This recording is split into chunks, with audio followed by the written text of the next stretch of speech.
Hola a todos, mi nombre es Rubén Gómez Méndez y os doy la bienvenida a este simposio, que se titula ENIC-TEACH European Network in the Flexible Teaching y que está coordinado por la profesora doctora Sonia María Santoveña Casal y por mí.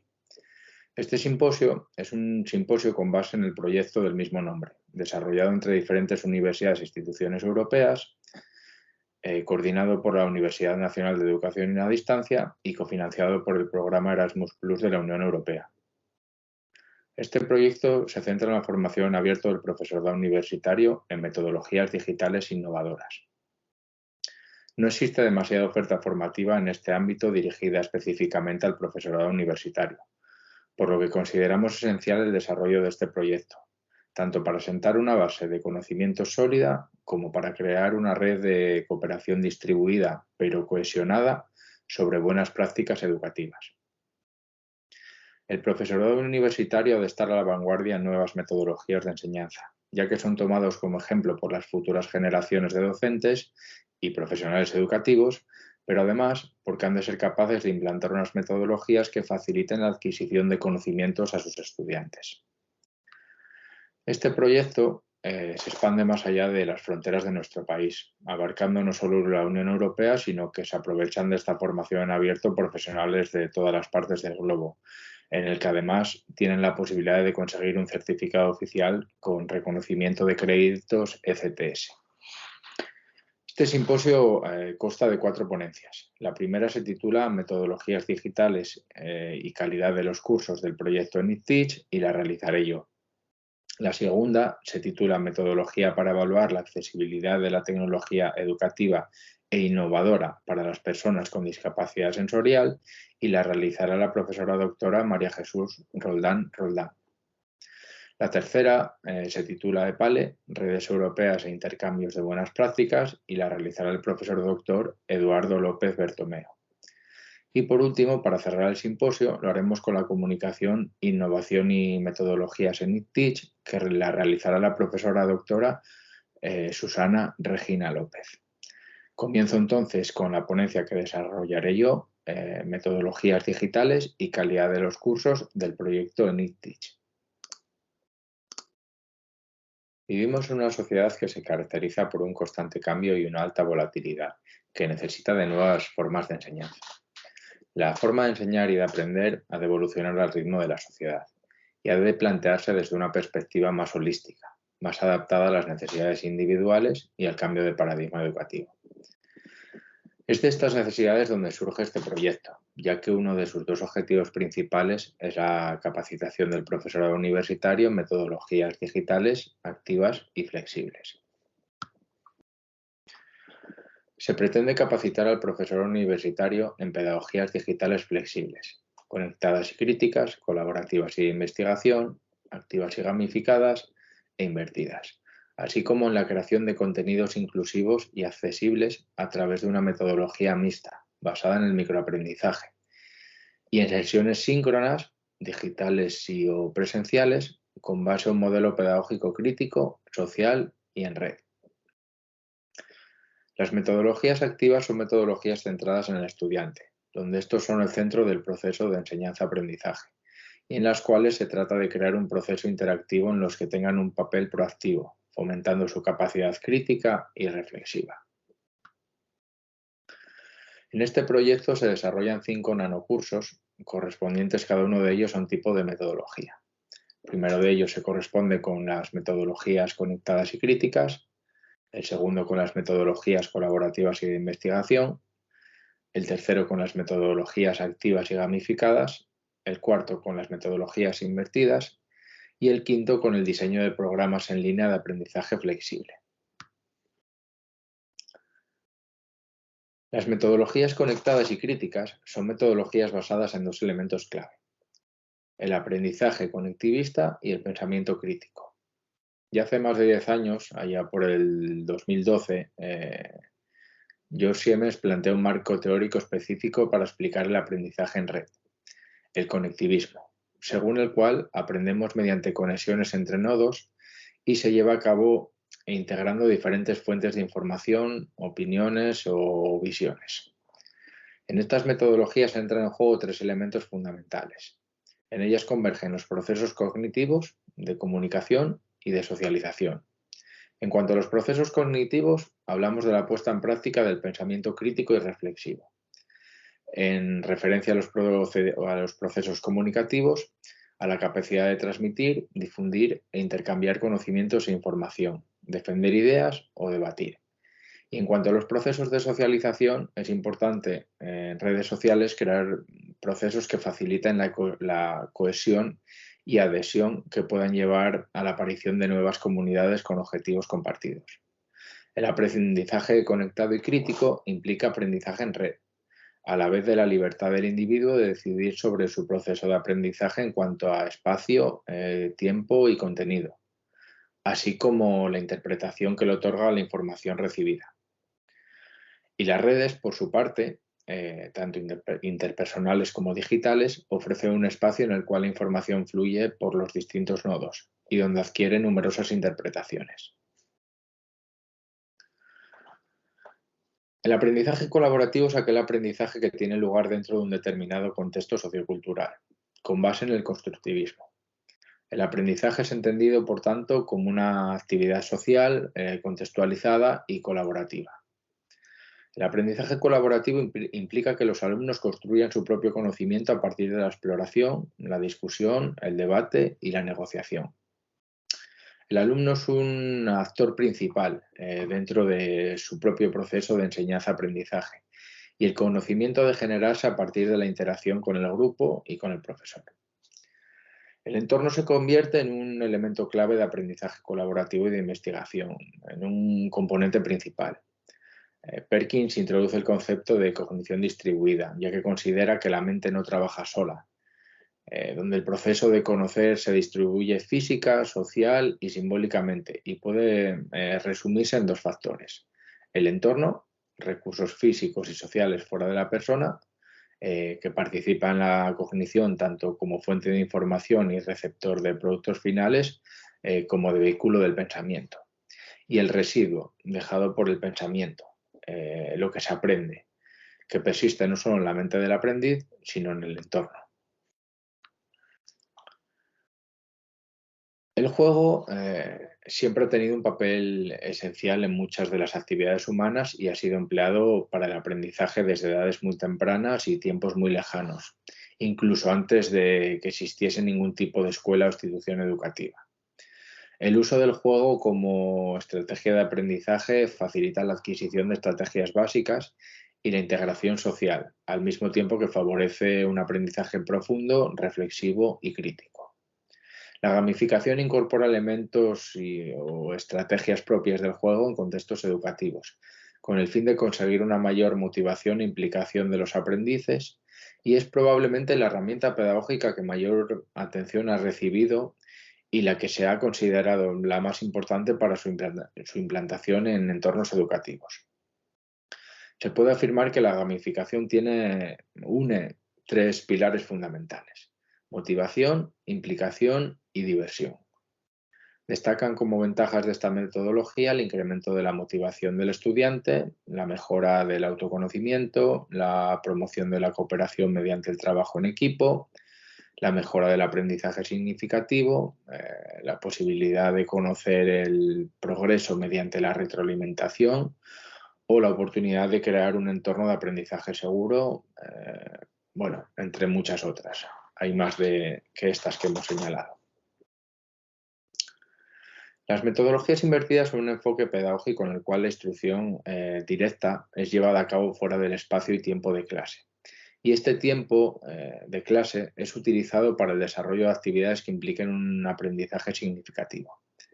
Las actividades que tradicionalmente eran desarrolladas en clase, lecturas, presentaciones, etcétera, son trabajadas por los estudiantes con anterioridad mediante el visionado de vídeos, lecturas, podcasts o cualquier recurso diseñado o escogido por el profesor.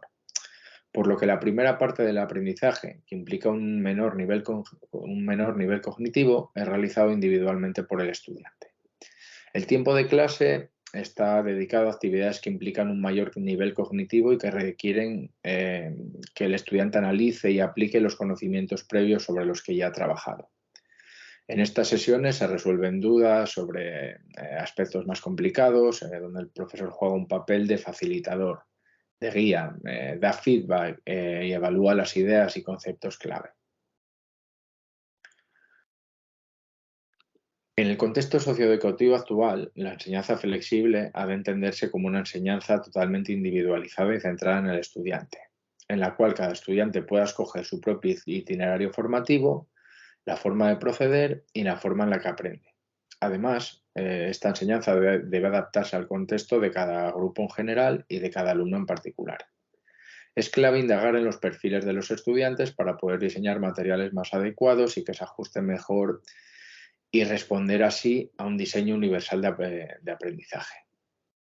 El aprendizaje flexible, en el aprendizaje flexible pueden aparecer tantos escenarios como personas, ya que converge en un gran número de dimensiones en el proceso.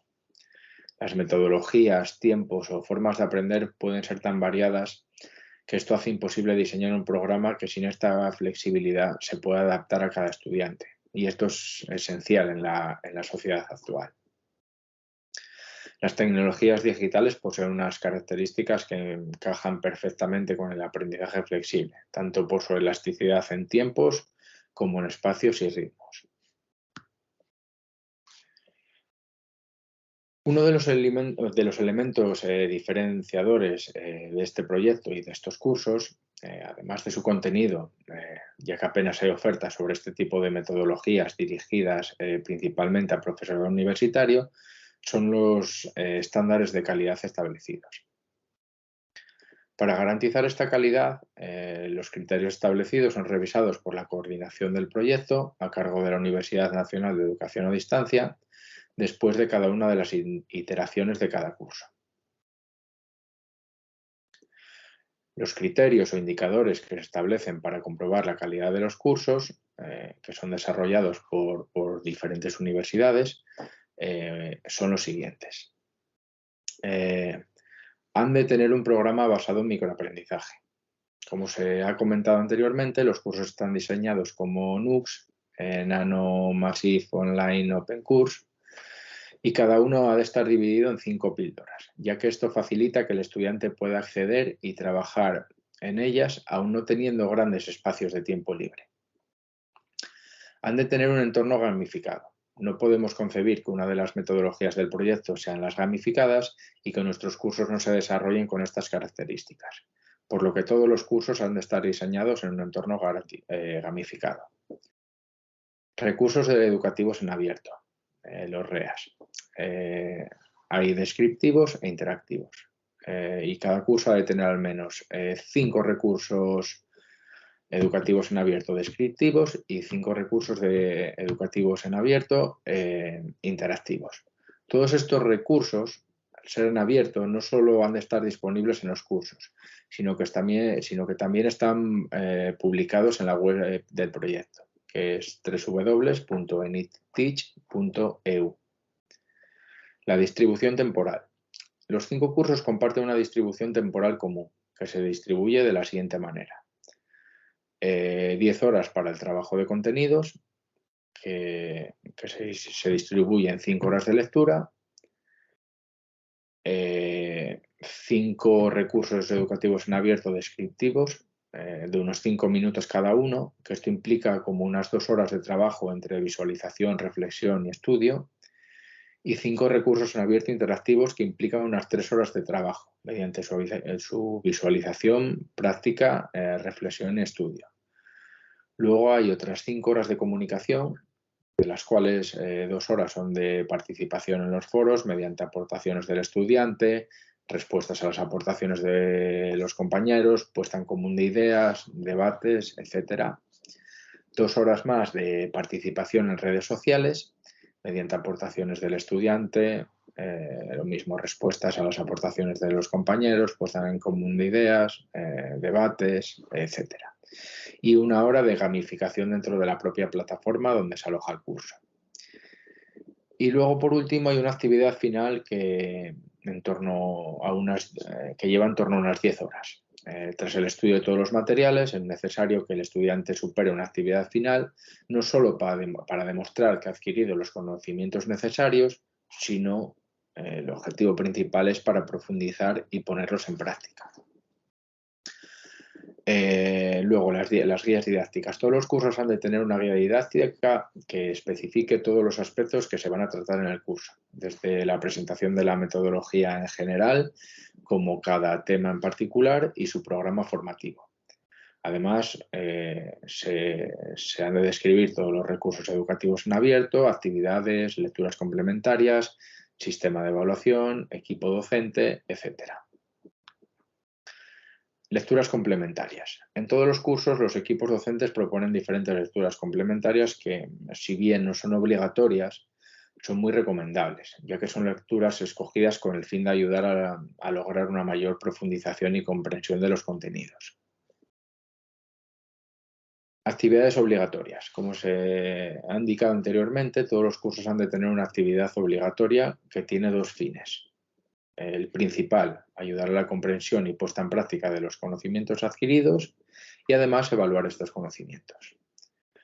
Contenidos en 5 idiomas. Todos los cursos se han de desarrollar en 5 idiomas. Se han de desarrollar y se desarrollan en 5 idiomas. Inglés, español, francés, italiano y portugués. Foros de debate. Todos los cursos han de tener foros de debate habilitados tanto para consultas al equipo docente como para la puesta en común de los conocimientos de los estudiantes. Los consideramos espacios esenciales para generar un conocimiento compartido entre todos los alumnos del curso. Contenido accesible. La accesibilidad es uno de los pilares de nuestro proyecto y los cursos han de ser accesibles para personas con cualquier tipo de discapacidad sensorial, ya sea visual o auditiva. Toda la plataforma es accesible, así como todos los documentos y recursos educativos diseñados y alojados fuera de esta. Es necesario poner especial atención, hemos puesto especial atención en los documentos, en los recursos educativos en abierto, tanto los descriptivos como los interactivos, y en los subtítulos de los vídeos. Materiales con diseño común elaborado por todos los socios del proyecto. Todos los materiales elaborados por los socios han de compartir un diseño común corporativo del proyecto, por lo que todos los documentos elaborados, como pueden ser las guías didácticas, han de utilizar las plantillas diseñadas por el equipo técnico. Esto ha sido todo. Simplemente daros las gracias por vuestra atención. Ahora doy paso a la profesora doctora María Jesús Roldán con su ponencia Metodología para evaluar la accesibilidad de la tecnología educativa innovadora para las personas con discapacidad sensorial.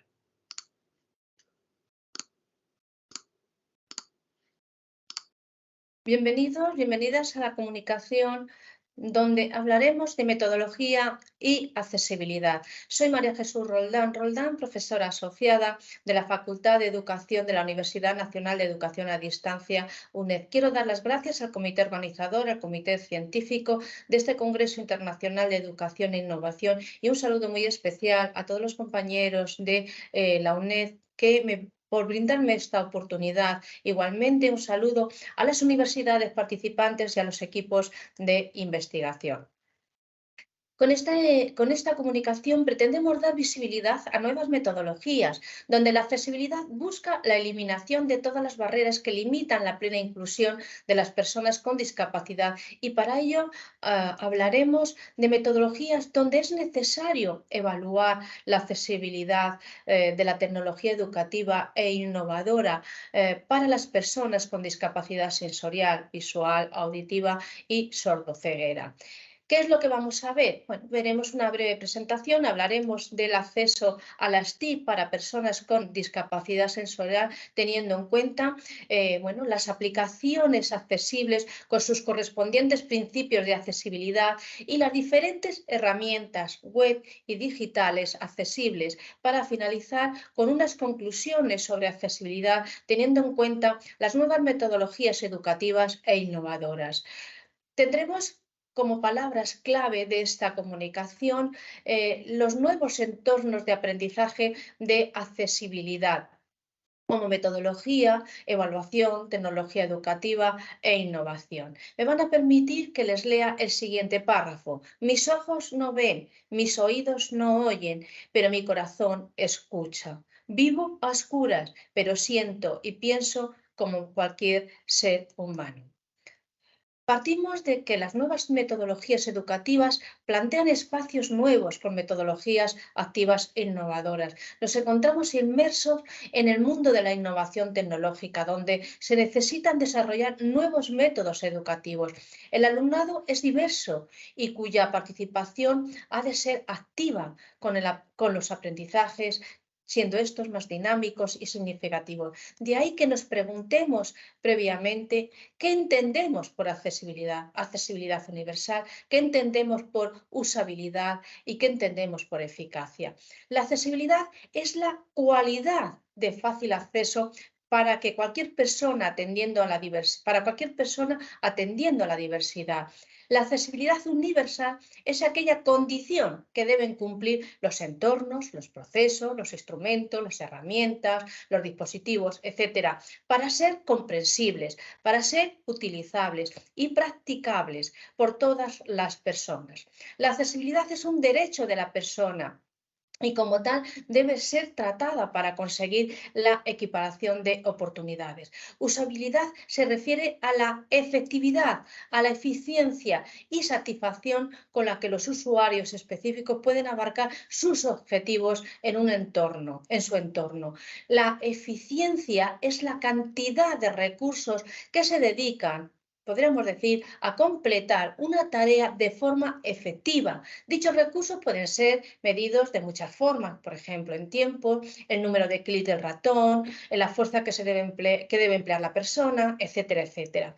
De ahí que nos planteemos qué relación existe entre los términos de accesibilidad y usabilidad en las TIC. Diríamos que en ocasiones se asocia a la accesibilidad como la mera efectividad de la tarea.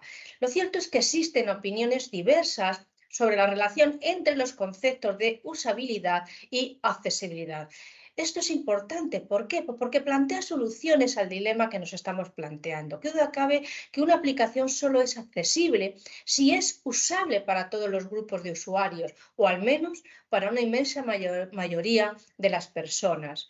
Se podría hablar de que un producto es usable para algunos grupos de usuarios, pero no para todos. Con la llegada del 5G se ha dado un salto importante a la evolución de las nuevas tecnologías, donde encontramos conceptos como tecnologías de la información y la comunicación, las TIC, tecnologías del aprendizaje y del conocimiento, las TAC, tecnologías de la relación, la información y la comunicación, las TRIC, y tecnologías del empoderamiento y la participación como las TEC. Partiendo de estas premisas, es necesario prestar atención a la accesibilidad que han de ofrecer las tecnologías educativas e innovadoras en educación inclusiva. Que duda cabe que la necesidad es una condición necesaria para que las personas con discapacidad puedan hacer uso de las herramientas tecnológicas de forma independiente, participando completamente en la sociedad en igualdad de condiciones. Tanto la información como la comunicación deben estar disponibles para las personas que presentan discapacidad. Es decir, información con formatos que sean fáciles de leer y con métodos alternativos. Con ello, hay que entender que hay que pretender mejorar el proceso de aprendizaje.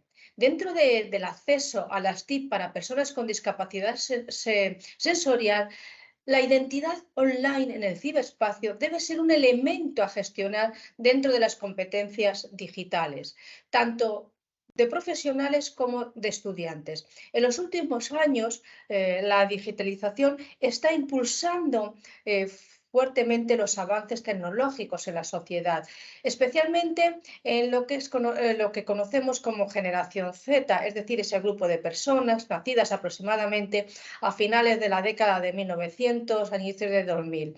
Esta generación suele identificarse por su estrecha relación con la tecnología, conocidos también como los nativos digitales. Teniendo en cuenta como referente la integración digital y la sociedad con el desarrollo de tecnologías, es importante tener o reflejar también los sistemas de apoyo y las herramientas digitales. De ahí que la inclusión de las tecnologías, de la información y la comunicación en las escuelas tiene que ofrecer nuevos escenarios pedagógicos, adecuando diversas estrategias pedagógicas y poniendo en juego diferentes modos de aprendizaje. Qué duda cabe que con las nuevas tecnologías se sigue generando un alto impacto en la sociedad del conocimiento, en lo referente, bueno, pues a la forma y al contenido, donde los modelos y disposiciones de las aulas ordinarias han de proporcionar tecnologías digitales que sean diferentes.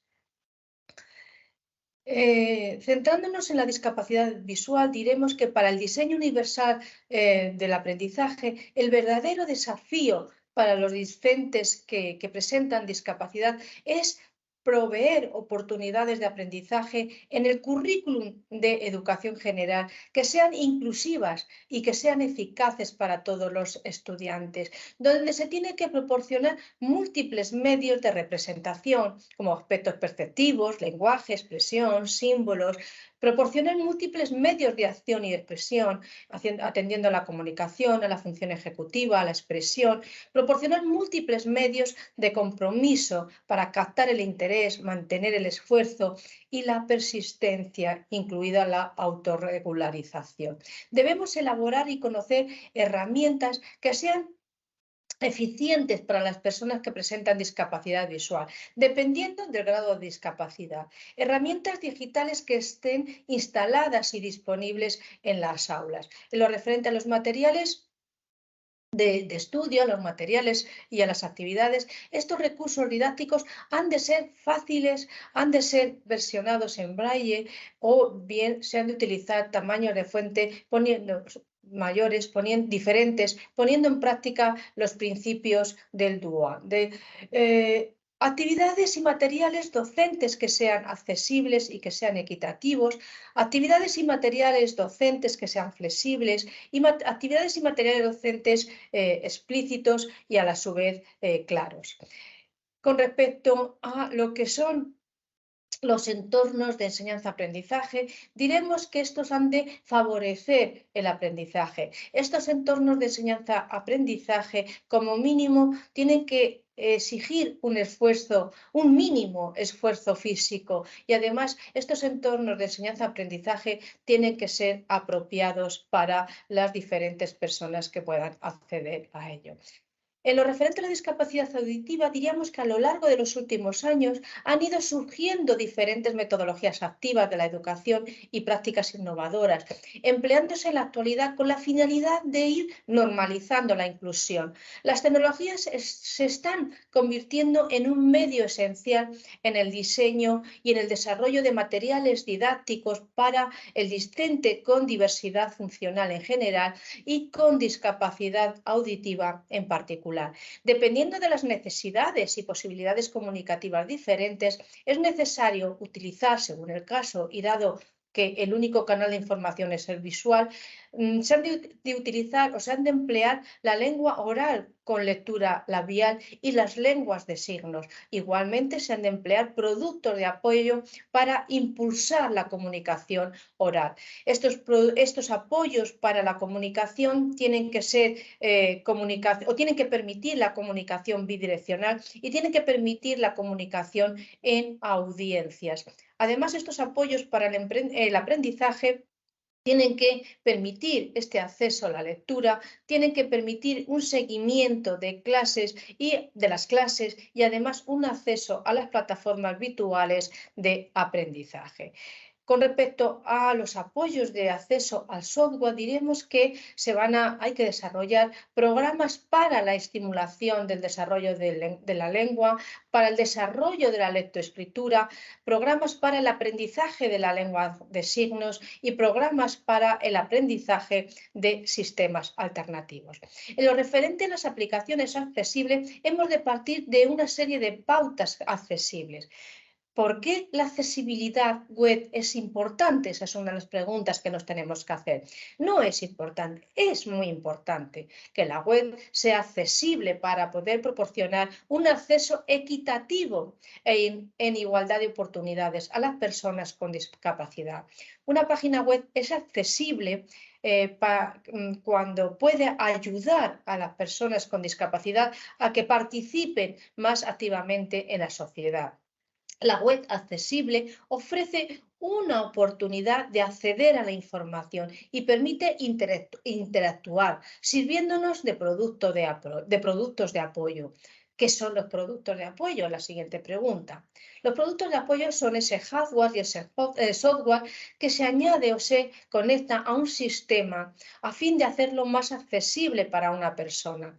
La accesibilidad web ha de reunir una serie de protocolos que se basan en la tecnología WIPE, teniendo en cuenta que para que sea accesible ha de estar bien diseñada y codificada.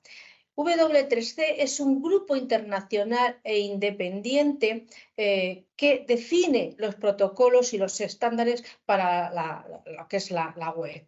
El objetivo de estos grupos es desarrollar los estándares de accesibilidad, donde los grupos de trabajo WIPE desarrollan una serie de normas de accesibilidad para los navegadores web, para las herramientas de autor, para las herramientas de evaluación y para el contenido web, por nombrar algunas de las normas, ¿no?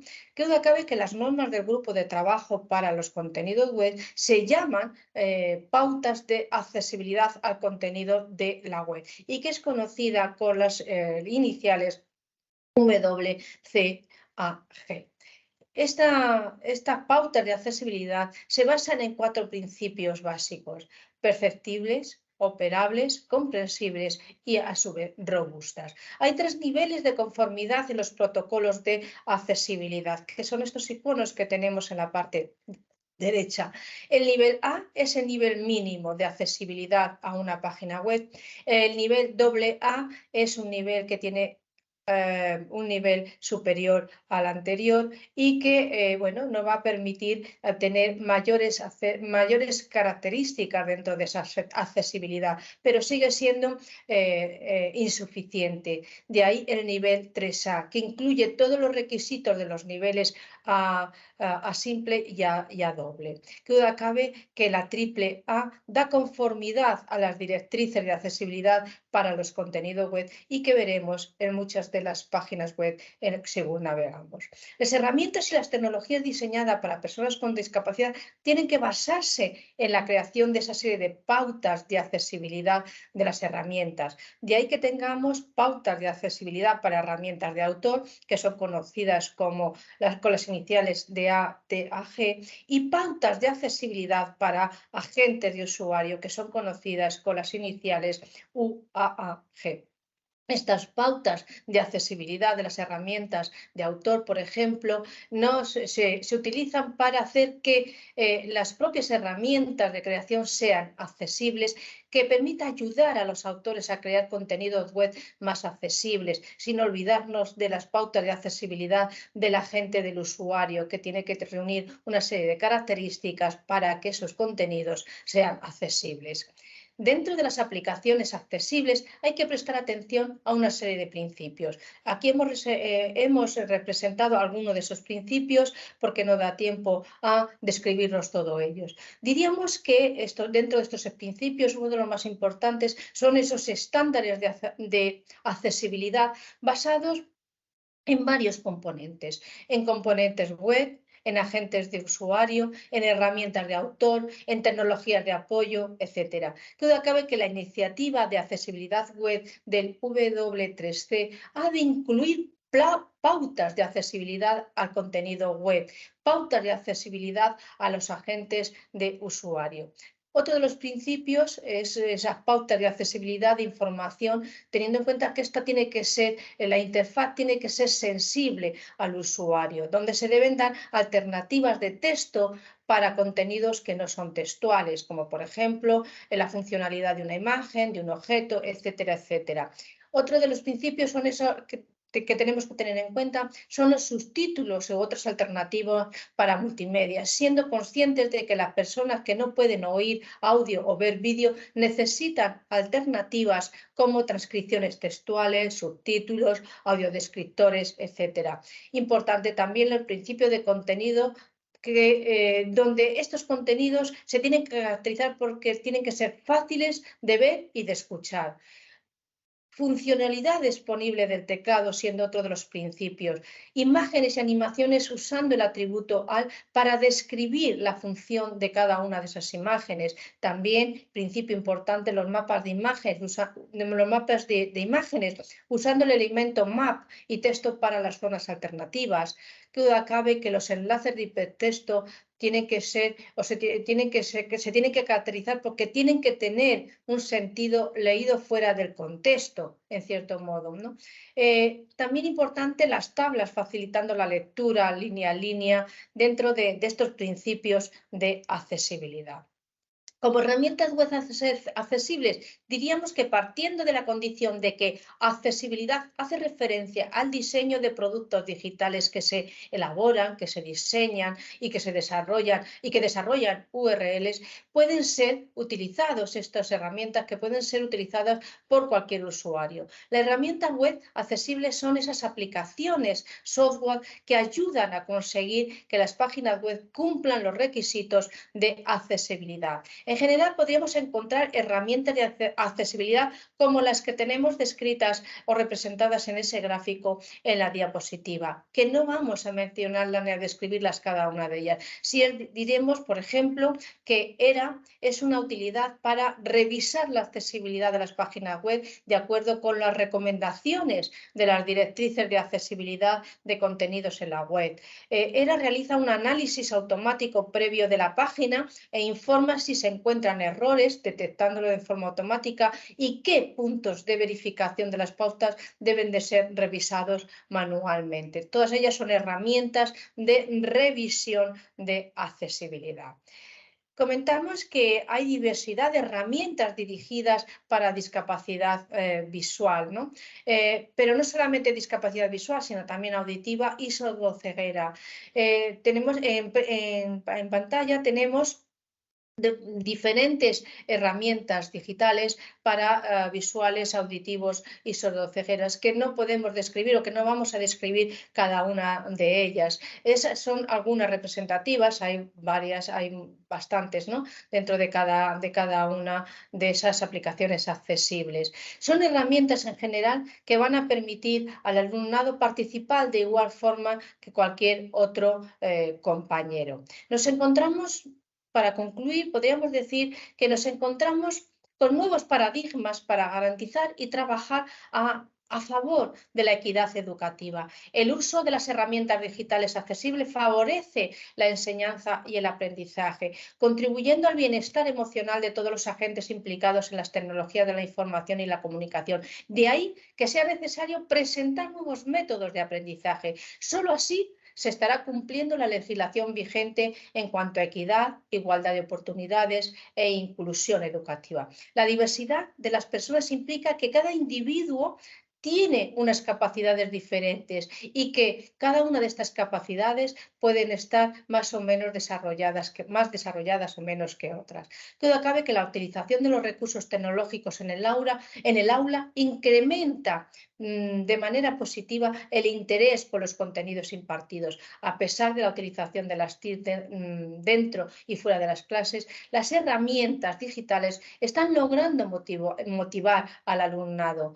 Es importante resaltar que la inclusión educativa se puede fortalecer con los recursos que ofrecen las herramientas TIC. Como ven ahí en pantalla, en la diapositiva, tenemos diferentes palabras clave que todas estas palabras claves en conjunto forman ese puzzle donde se van a diseñar nuevos métodos de aprendizaje. poniendo fin a la comunicación de metodologías para evaluar la accesibilidad de la tecnología educativa innovadora para las personas con discapacidad sensorial, paso a darles las gracias por su atención y, bueno, con su permiso o con el permiso de todos ustedes, me gustaría finalizar con, con la siguiente cita, que es anónima. Alguien hizo un círculo para dejarme fuera, yo hice uno más grande para incluirlos a todos. Un cordial saludo, buenas tardes, buenos días y para cualquier consulta aquí tienen el correo electrónico al cual pueden dirigirse y les atenderé gustosamente. Muchísimas gracias, muy amable, hasta la próxima. Adiós. Muchas gracias a María Jesús por su ponencia, que ha sido muy interesante. Y nada, damos paso al profesor doctor Eduardo López Bertomeo con su ponencia EPALE, redes europeas e intercambios de buenas prácticas. Hola a todos. Bueno, a continuación vamos a presentar la ponencia EPALE, redes europeas e intercambios de buenas prácticas. En este sentido, y a modo de introducción, diremos que EPALE constituye una gran plataforma electrónica que opera en más de 30 idiomas y que pone en contacto a educadores europeos, formando una gran red de conocimiento a nivel europeo. Está financiada por la Comisión Europea y presenta como principal objetivo mejorar la calidad en los procesos de la enseñanza de adultos en el contexto europeo. De esta forma, en términos generales, diremos que hasta no hace muchos años, en los procesos de enseñanza y aprendizaje que se desarrollan o se desarrollaban en cualquier etapa educativa, el profesorado era la única fuente de saber.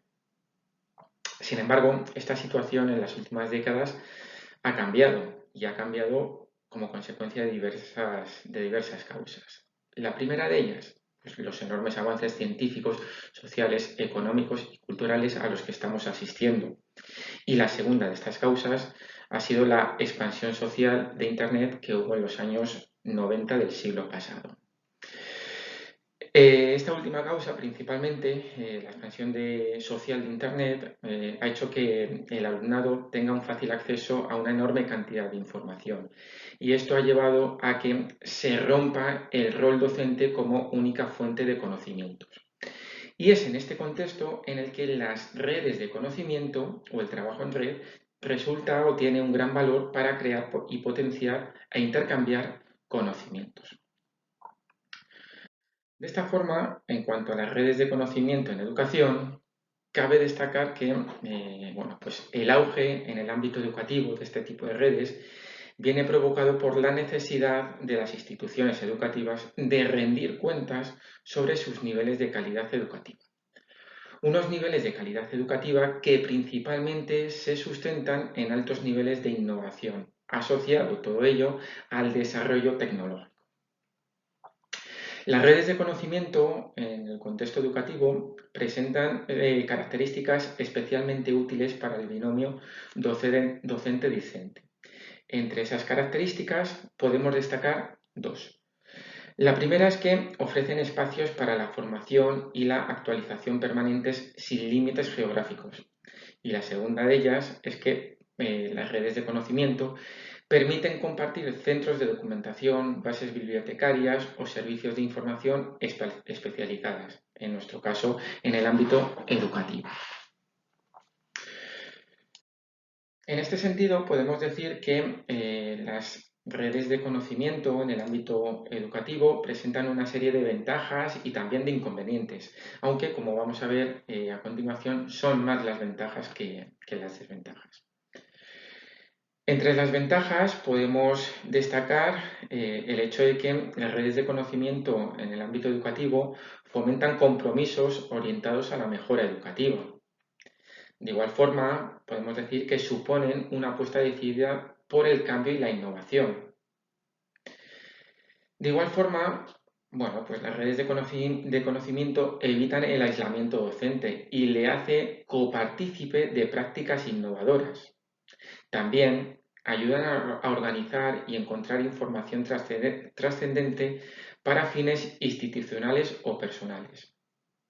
Finalmente, podemos decir que las redes de conocimiento en el ámbito educativo generan debate y discusión en la resolución de problemas comunes y también permiten difundir conocimiento y trasladarlo al ámbito social. Estas son las ventajas, pero también las redes de conocimiento en el contexto educativo tienen algunas desventajas o inconvenientes. Son menos que las ventajas, pero sí, podemos citar algunas de ellas. Por ejemplo, claro, las redes de conocimiento a nivel internacional exigen una conexión a Internet, una buena conexión a Internet. Y en algunos casos esto no es posible. Por tanto, uno de sus inconvenientes sería este primero de aquí, la dificultad de conexión a Internet en algunas zonas geográficas. También como inconveniente podemos citar el hecho de la reducción significativa en las relaciones humanas, lo cual va a llevar a una pérdida de los más básicos procesos de socialización profesional entre el profesorado. En cualquier caso, como decíamos al principio, EPALE constituye una red de conocimiento a nivel educativo que se desarrolla en el contexto europeo. Profundizando en este hecho, podemos decir que la plataforma EPALE constituye una plataforma electrónica en la que confluyen todos aquellos profesionales de la educación de personas adultas para el intercambio de contenidos de manera permanente. Como comentábamos en la introducción, es una plataforma de carácter electrónico que está financiada por la Comisión Europea en el contexto del desarrollo de políticas educativas de calidad. Ahora bien, ¿dónde se sitúa EPALE? Bueno, pues los inicios de EPALE se sitúan en la política educativa de la Unión Europea a través de la Comisión Europea. En este sentido, podemos decir que la Comisión Europea es una de las instituciones de la Unión Europea y actúa como gobierno de facto de la Europa de los diferentes miembros. Se encarga de desarrollar la dirección política de los Estados y encuentra sus antecedentes en el año 1951 con la Comunidad Europea del Carbón y del Acero, la CECA, en el año 1957 con la constitución de la Comunidad Económica Europea, la CEE, y por último en el año 1993 con la fundación o constitución de la Unión Europea, año año 1993 cuya base de constitución de la Unión Europea se sitúa en el Tratado de Maastricht. Y es que en el Tratado de Maastricht, en el artículo 126, por primera vez aparece recogido a nivel europeo una referencia al ámbito educativo. Y en este sentido, en ese artículo 126, se apuesta por el desarrollo de altos niveles de calidad educativa en el contexto de la Unión Europea. A partir de aquí se empiezan a tomar una serie de medidas, entre ellas favorecer el aprendizaje permanente y la apertura de la educación a un entorno globalizado. Y es aquí, en este contexto, donde cobra especial relevancia la plataforma EPALE. En términos generales, EPALE, como base de conocimiento e intercambio profesional, podemos decir que se financia dentro del contexto del programa Erasmus+. Erasmus+ es un programa para el desarrollo de la educación, la formación y el deporte en el ámbito europeo y tiene actualmente un presupuesto de más de 26.000 millones de euros para el periodo 2021-2027. De esta forma, la idea de EPALE surge en el año 2010 y tras una serie de iniciativas, de pruebas, etc., es lanzada en el año 2015. Actualmente, EPALE, en el caso de España, tiene más de 4.000 usuarios con más de 1.800 publicaciones. A nivel europeo, los usuarios se aproximan a los 59.000 y tiene un carácter multilingüe, es decir, es una plataforma electrónica que pone en contacto a diferentes educadores europeos y para ello está disponible en 32 idiomas diferentes. En definitiva, PALE se orienta a los profesionales que desarrollan su labor en el contexto de la educación de adultos. De manera más concreta, podemos decir que a nivel profesional, si se hace un análisis de la página web de la propia plataforma EPALE, se puede observar una organización que se basa en 3 grandes bloques. El bloque de contribuye, el bloque de colabora y el bloque de aprende. Vamos a ver cada uno de estos bloques. En el bloque contribuye podemos encontrar los siguientes apartados. Temas. Ahí se pueden encontrar temas relacionados con intereses específicos, relacionados obviamente con la educación de adultos. Vamos a poder encontrar también un blog donde, además de hacerse publicaciones, se puede encontrar todo tipo de publicaciones educativas realizadas por los diferentes participantes.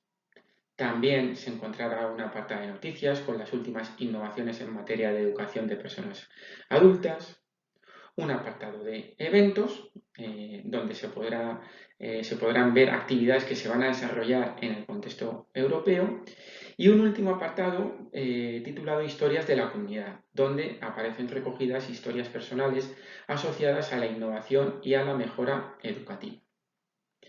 Esto en cuanto al apartado contribuir. Si vamos al apartado colaborar, podemos encontrar los siguientes apartados, los siguientes puntos. Comunidad de práctica, en la que vamos a poder encontrar grupos virtuales donde se reúnen personas del ámbito de la educación de adultos. También se podrá ver un apartado de debates para compartir ideas e intercambiar buenas prácticas docentes. Otro apartado de asociaciones, es decir, un espacio para encontrar socios europeos para el desarrollo de nuevos proyectos que se deseen iniciar. Otro apartado de organizaciones, donde los participantes pueden integrarse y colaborar con personas de otras zonas geográficas. Y un último espacio titulado Espacios Colaborativos, donde se podrán encontrar grupos privados mediante la modalidad en línea para trabajar temas muy concretos relacionados con el contexto educativo.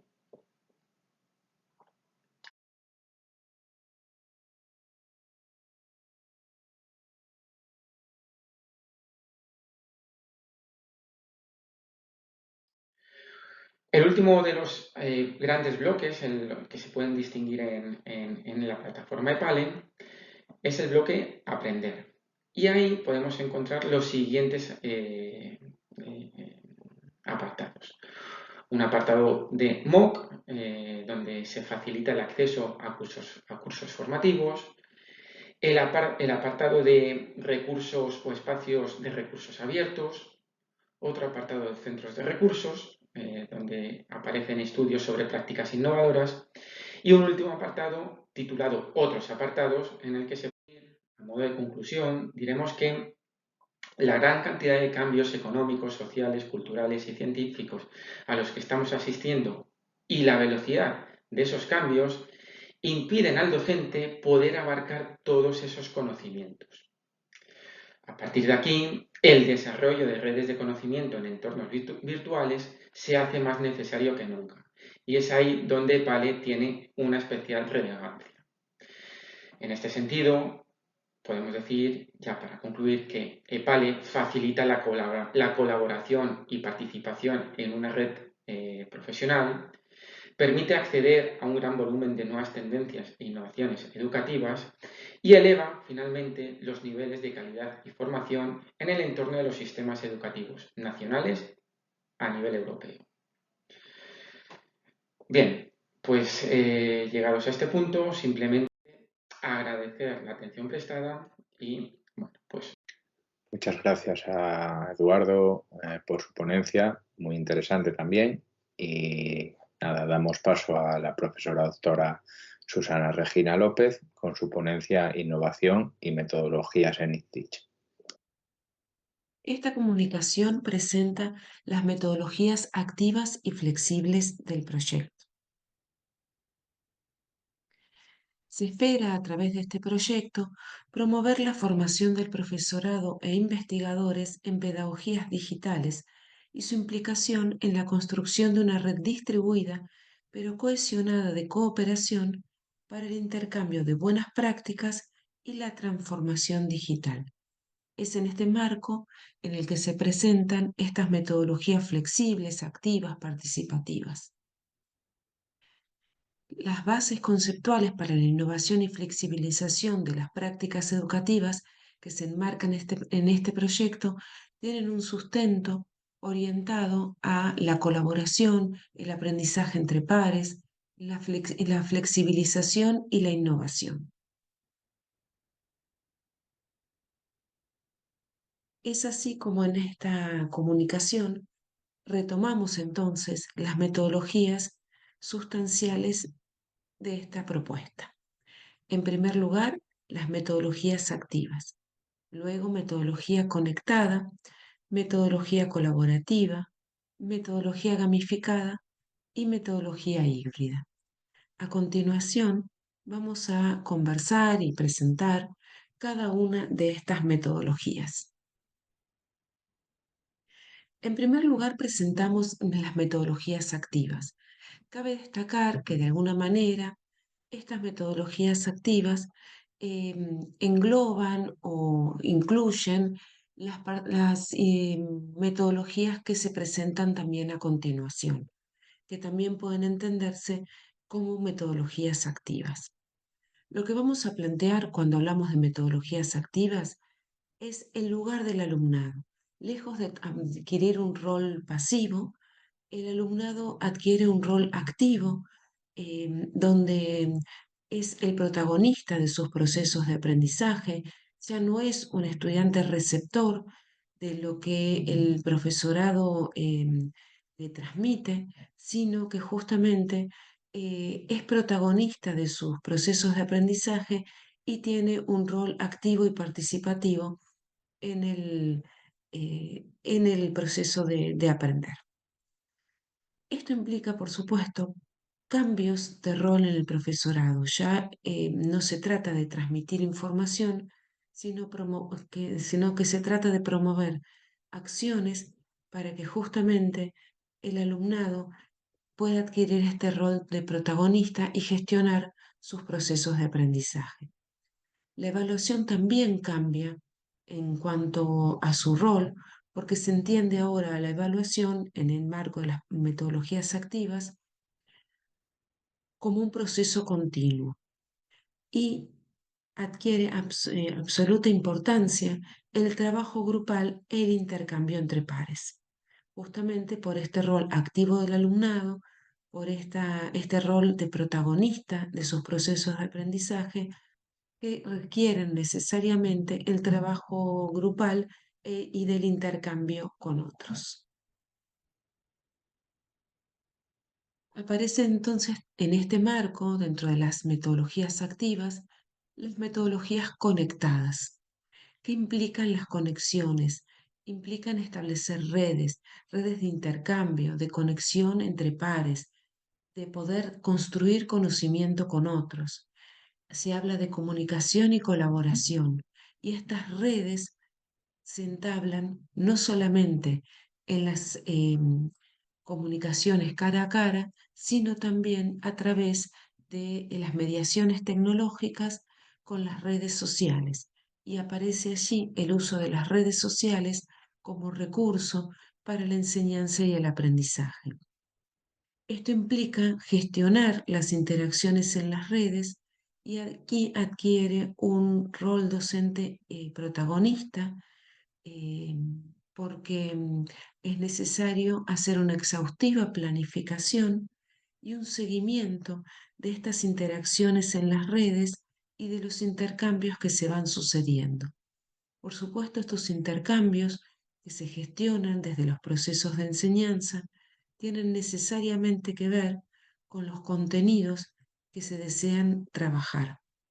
Y con esto queremos explicar que estas redes de intercambio que se promueven desde las propuestas de enseñanza no son redes de intercambio alejadas de los contenidos de enseñanza.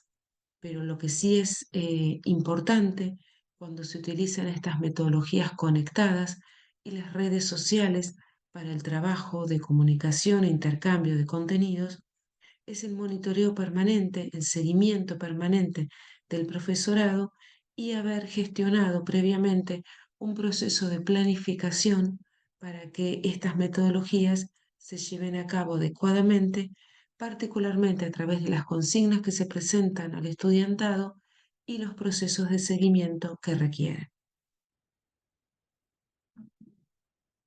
En cuanto a las metodologías colaborativas, es necesario, en principio, definir o dar una aclaración respecto de qué entendemos por metodologías colaborativas y particularmente qué se entiende por colaboración.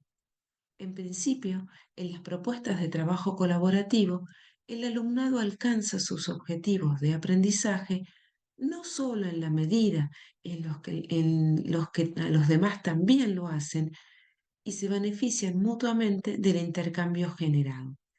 ¿Qué queremos explicar con esto? Que la colaboración va mucho más allá de la suma de partes. En este sentido, cuando se logra un genuino trabajo colaborativo, todo el grupo de estudiantes se siente implicado en la totalidad de la producción y del logro alcanzado. No hay un reparto de tareas, sino que todos han participado y todos se sienten de alguna manera incluidos en todo el proceso porque han participado en todo el proceso a través de sus aportes y la construcción. Entonces, el beneficio mutuo aparece del intercambio generado y lo cierto es que los objetivos se logran porque todos colaboran de manera genuina y todos forman parte de esa propuesta o del logro de ese objetivo, teniendo conocimiento de todo el proceso que se ha llevado adelante. Entonces, podemos decir que el aprendizaje bajo una metodología colaborativa se entiende como una actividad social y lo cierto es que se aprende de manera contextualizada.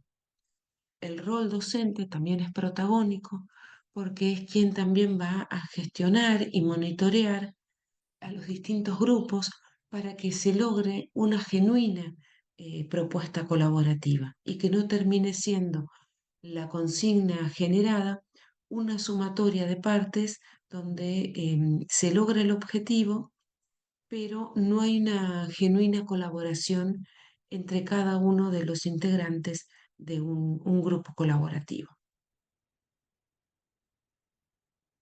En cuanto a la metodología gamificada, tiene un uso muy extendido, pero es necesario previamente definir de qué hablamos cuando hablamos de gamificación.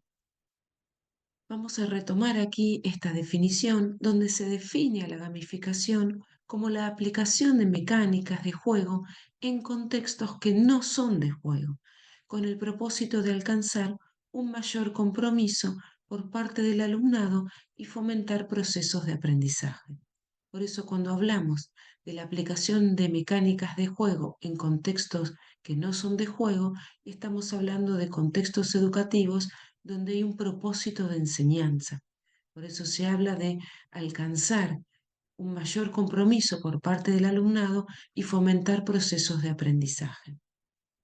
Estas metodologías gamificadas tienen digamos, comparten las bases de la gamificación, donde se habla de dinámicas, mecánicas y componentes que son propias de los juegos, pero se plantean de una manera gamificada en el contexto educativo con la propuesta de lograr eh, los propósitos de enseñanza y de aprendizaje. Se espera entonces a través de estas metodologías gamificadas ampliar o enriquecer una experiencia de aprendizaje y promover el aprendizaje del alumnado. Y finalmente vamos a ir a la última metodología que se plantea como metodología flexible y participativa, que son las metodologías híbridas. Lo primero que hay que plantear que el concepto de híbrido tiene múltiples acepciones y aquí hemos tomado postura por una propuesta que es necesario entender que cuando nosotros hablamos de metodologías híbridas, necesariamente vamos a hablar de un estudiante que maneja sus tiempos de manera flexible. Vamos a entender también que cuando hablamos de estrategias de hibridación, pueden incluirse clases síncronas en las que participan estudiantes que se encuentran en el mismo espacio físico y otro grupo de estudiantes que se encuentra conectado en forma remota a través de sistemas de videoconferencia. ¿Qué queremos decir con esto? Que hay un grupo de estudiantes que participa de manera síncrona de esa clase, pero que se encuentra en el espacio, un grupo se encuentra en el espacio físico y el otro grupo se encuentra conectado mediante sistemas de videoconferencia. Comparten la misma clase, comparten la misma propuesta educativa, el docente está allí para ambos grupos, pero lo cierto es que ambos grupos de estudiantes asisten a clase, pero a través de diferentes medios y participan de la misma propuesta educativa. A su vez, al plantearse el concepto de metodología híbrida, el concepto de hibridación, desde otras perspectivas, también podemos ampliar el concepto y podemos decir que hay otras formas de articular la enseñanza mixta. Por ejemplo, clases donde los estudiantes asisten de manera presencial, que se articulan con instancias de trabajo en aulas virtuales, con trabajos asíncronos o asincrónicos. Entonces, lo que podemos decir es que podemos ampliar el concepto de hibridación considerando otras formas de articular la enseñanza mixta con formas de articulación combinada entre la presencialidad y la distancia. Como síntesis, podemos decir que las metodologías activas que se promueven desde el proyecto buscan incentivar al profesorado para el diseño de modelos de enseñanza basados en la autonomía del alumnado. Es importante señalar acá que lo que se busca es incentivar al profesorado para que presente metodologías flexibles e innovadoras. Entonces, digamos, se busca incentivar al profesorado para el diseño de modelos de enseñanza basados en la autonomía del alumnado, la colaboración y participación con fuerte énfasis en las tecnologías digitales. Las tecnologías resultan protagonistas desde los procesos de innovación que promueven. Muchas gracias. Muchas gracias, Susana. Muy interesante también tu ponencia. Y bueno, para finalizar, me gustaría compartir con vosotros la web del proyecto, que os dejamos a continuación, donde está toda la información sobre este, así como el formulario para unirse a la red de cooperación internacional sobre buenas prácticas educativas. Y por último, dar las gracias a la otra coordinadora del simposio y coordinadora del proyecto, Sonia María Santoveña Casal, a los compañeros María Jesús, Eduardo y Susana, al resto de compañeros del proyecto, que es un equipo muy grande, y por supuesto a vosotros, todos los asistentes, de parte no solo mía, sino de todo el equipo.